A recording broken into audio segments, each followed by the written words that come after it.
This is LI in the AM with Jay Oliver. News, traffic, weather, and more. 1039 LI News Radio.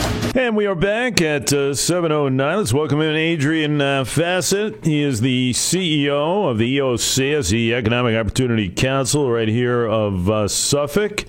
And we'll talk about a very charitable program that has come about. It's called the Charitable Bail Fund Program that was launched back in November. We welcome Adrian to the studios first time. How are you, sir? I'm doing well. Good morning, Jay. This is a fantastic program and all-in-all organization that's been around for over 50 years to help some of the poverty-stricken areas in and around town, huh? Yes, we've been around quite a long time and very excited about all the work we have been doing over the 50 years. You know, it's interesting. One of the first community action agencies that's come about, this EOC, it came about as a result. I didn't realize this. Go back in time to President Lyndon Johnson's Great Society initiatives way back in the early 60s. I was reading about it last night, part of what was called, I guess, the EOA, the Economic Opportunity Act. Right. And really aimed, as what we had stated, to kind of eradicate poverty in some of the areas and racial injustice as well. Right, the war on poverty. And we're still here. I mean, it started 50 years ago.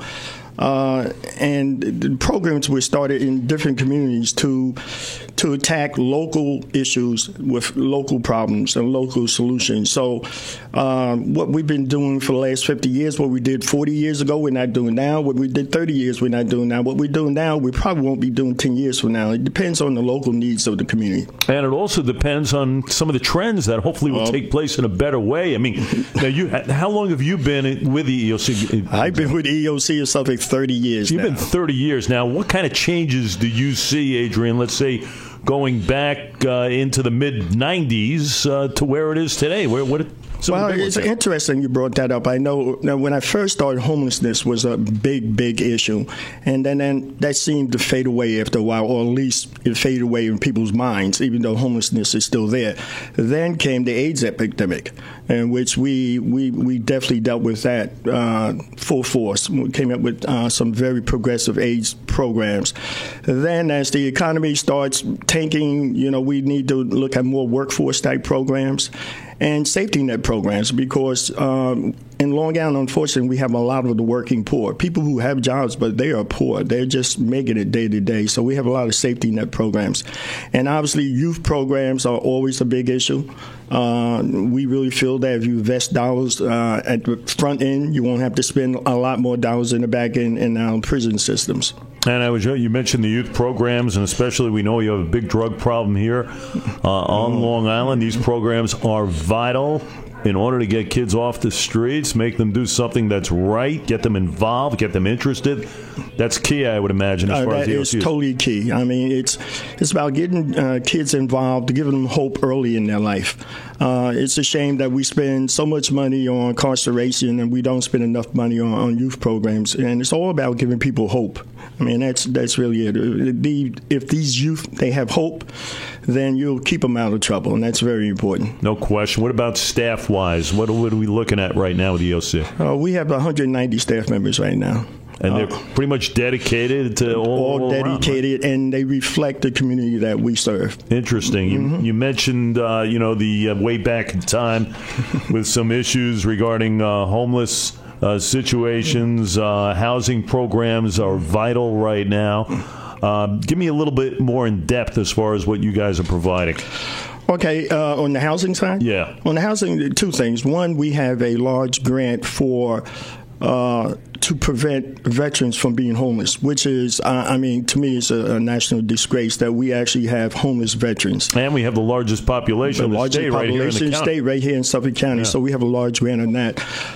We also have, because of what happened over the 2008 and on with the foreclosure crisis, we have a foreclosure prevention program where we actually counsel individuals on how to get out of foreclosure or how to avoid foreclosure, and it's free. So it's not one of these programs where they're being ripped off by, as you've seen out there in the community, a lot of people ripping off these people.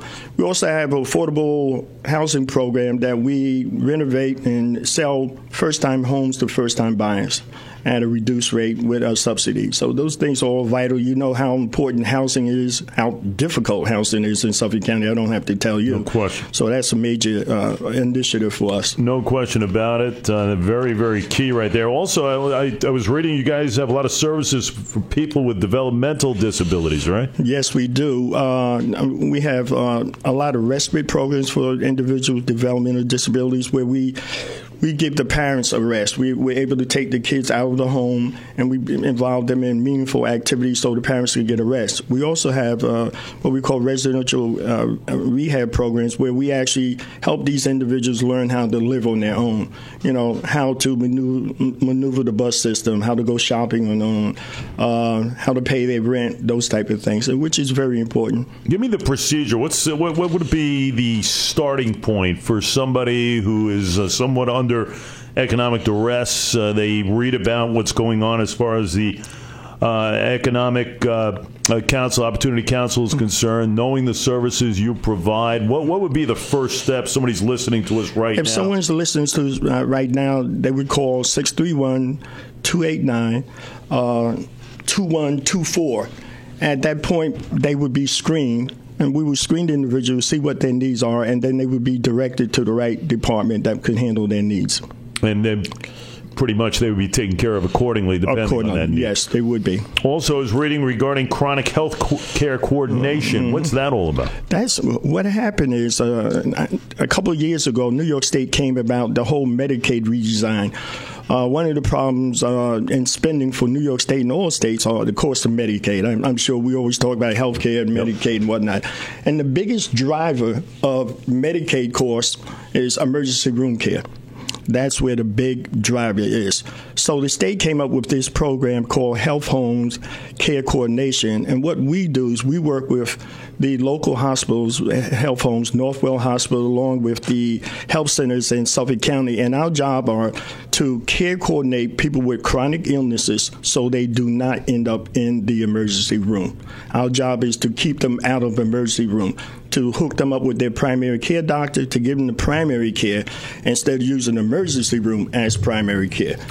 And in essence, if somebody has a medical issue, you know, at least you kind of nip it in the bud before it becomes more of a serious issue. More than a serious issue, exactly. And that's key there. So there's a lot of great stuff happening with the EOC. And you can check out all the programs, by the way. Just go to EOC-Suffolk.com. You'll take a look at all the programs from family development, housing, violence prevention. Also, another one. What's the SNUG prevention, violence prevention? What's that all about? The SNUG program is a program that's geared for the wine dance community. And what we do is we react to shootings. If there's any shootings in the neighborhood, okay, where there's a bullet hits a body, we say, what we do is we respond to we respond to the hospital to see if the individual is okay. We then respond to his family, and we try to meet any needs that they would have in that moment of despair. And then we also try to work with the local gangs to cut down the violence, which is, I have to admire my staff. It's a very, very dangerous job, and they're doing a hell of a job. That's a tough job there, you know, to try and get in between and kind of coordinate properly. That's a tough one there. Try to get the right communication, everything else. Yeah, that's a real tough one. Very tough deal. Mentioned the Veteran Services key, the AIDS Targeted Prevention Support Services. What's the Weed and Seed? The Wine Dance Weed and Seed. Wine Dance Weed and Seed is it was a federal strategy for local communities to do two things. Number one, it was first is to weed out the problems in the community, particularly crime.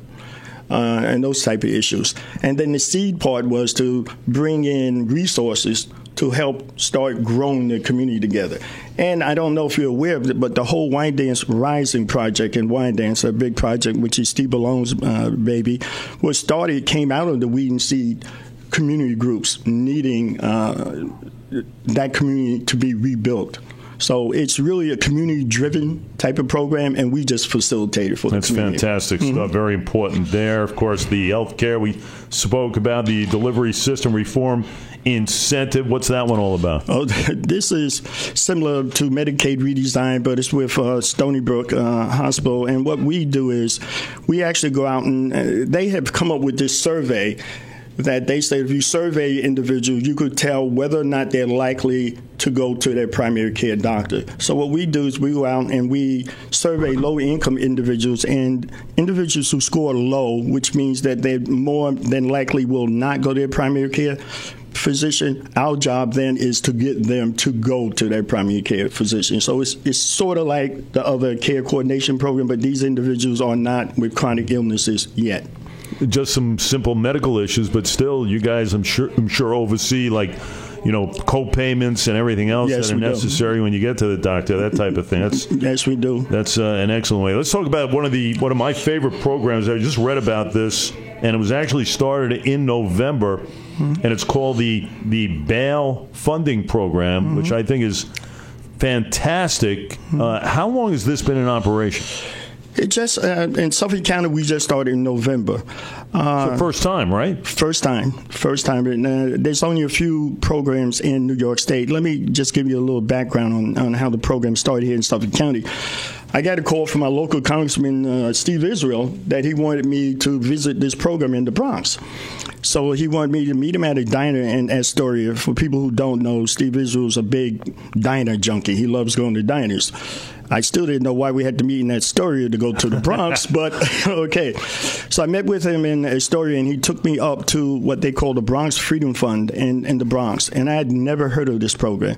And it was the first program started in New York State that was the first charitable bail bond program, and it just blew me away. I just looked at the program and what they were doing, and I said, we need this program in Suffolk County. And that was the initiative, that was the spark that got me going to start developing this program in Suffolk County. And we're talking about folks who have maybe been arrested on misdemeanors. And sometimes, you can read about bails just being set through the roof. And nonetheless, those individuals who can't afford to pay, therefore, are put behind bars until something can be worked out. That's why this program is so vital. I was reading about this, where if you have bail set at around $2,000 or less, and if one lacks the funds to secure their release, well, that's when the program kind of steps in here. Yes, that's when the program steps in. You'll be surprised how many individuals can't meet the bail of under $2,000. And what happens to these individuals, they end up spending time out in the jail. They might lose their job, lose their housing, could lose custody of their children. So it's we see it as a whole social economic issue that needs to be addressed. It's fantastic stuff. First time, again, as we mentioned, launched back in November, and it's a revolving fund that's modeled somewhat, I was reading, on the Bronx Freedom Fund. It's a program that was, I guess, created, some 8-9 years ago. Correct. That has certainly successfully helped more than 600 low-income residents out of the Bronx, so it's kind of modeled after that whole thing. Definitely. They actually gave us technical assistance to set up the program, so we give them kudos for helping us. Absolutely. That's great stuff, and I guess it operates in conjunction with a team of public defenders, of reentry specialists, so everybody kind of getting involved here. And they know as you mentioned, very important points. Somebody who might not be able to afford it gets locked away, can lose a job, maybe a child, support services, child protective services, comes by, finds a parent not there. Could be a real issue there. This is where you guys really step in. Yes, we do. And I want to say, too, when I first brought this to the administrative court judge, and he brought everyone to the table, I have to say that everybody was 100% for the program. The court system, the clerk, the public defender's office, and the sheriff's office, they all were 100% behind starting this program. So I want to give everybody kudos, too, for seeing the need for this program and not being obstacles, but helping us start this program. It's amazing. You launched in November. I mean, can you give us an idea how many so far might have helped? We bailed out eight individuals. And this program is never about quantity. It's really about just helping those individuals that could not post bail for themselves. So we have been able to post bail for 8 individuals. What we also try to do is before we post bail, we try to see if we could get other family members to post bail. So a lot of times, I would say, more than not, we're able to find a family member that will post bail for that individual. Once we talk to the family members, and we'll tell the family members that we'll do some case management with them, we'll give them other wraparound services so the family members feel comfortable enough in posting the bail. Wonderful stuff, and it's all from the EOCS, the Economic Opportunity Council of Suffolk County, Community Action Partnership, helping people changing lives. They're located right on Main Street in Patchogue, right? Patchogue, yeah. The main office there, we'll give you the number, 631-289-2124. And you can check everything out online. Just go to EOC-Suffolk.com. Read all about this incredible organization. And really, the mantra kind of sticks here, helping people, changing lives. That's something you do in such a big way. And, of course, this program with the bell is unbelievable. Adrian Fassett, ladies and gentlemen, CEO, 30 years and going strong. Can't thank you enough for popping in. Thank you, Jay. We'll take a quick break. Come very